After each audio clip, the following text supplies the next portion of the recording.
Hey scholars, welcome to chapter 17. This week we're taking a look at environmental hazards and how those impact human health.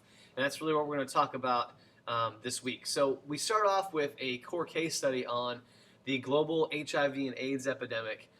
Again, AIDS stands for Acquired Immunodeficiency Syndrome. It is caused by human immunodeficiency virus, which is HIV, and then it progresses into AIDS and many other secondary infections.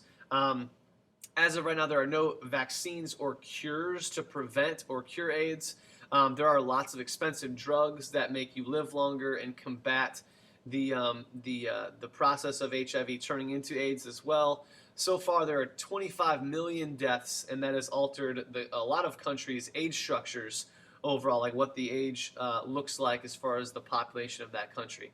So that is our core case study on the AIDS epidemic. And here's some figures and stats looking at worldwide the AIDS and leading cause of death for ages 15 to 49, which are in those sexually reproducing years. So you can kind of see, this is population. This is with AIDS. This is without AIDS. So obviously, the with AIDS has had a major impact on the age demography of our population. So let's take a look at 17.1. What major health hazards do we face? And we'll take a look at some of the things. The first thing we look at are what are the risks involved with having a health hazard. So the risk is the probability of suffering harm from a hazard that can cause injury of some sort. Then we'll look at probability and possibility. Those sound very, very similar to one another, but they are different. Possibility is that the event could happen, and the probability is the estimation of the likelihood that it will happen. So those are a little bit different than one another versus what you maybe have thought before.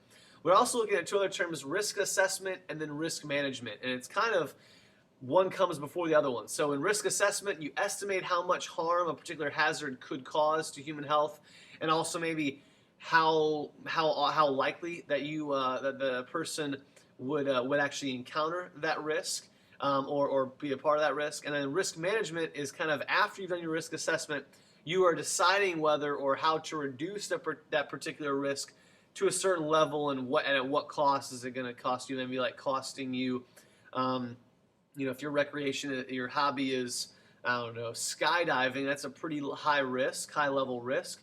So then, maybe you would limit your times. That would be your cost, as limiting your time skydiving or limiting the amount of times you skydive per year, something like that. So those are a couple of different things on risk and attributing that to human health itself. So this is kind of what risk assessment does. It identifies the hazard, the probability of the risk would occur, and also the consequences of actually being damaged by that risk. And then risk management is comparing those risks to other things that you might choose to do. Maybe risk reduction, so maybe choosing to do those activities less or be exposed to those things less.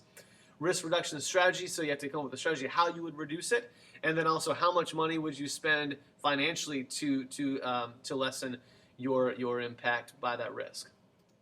So there are 5 hazards that we're going to discuss through this chapter. The next one we'll talk about is biological, which are looking at pathogens or disease-causing agents. We'll then later look at chemicals, which are mercury, different types of heavy metals, and other types of chemicals.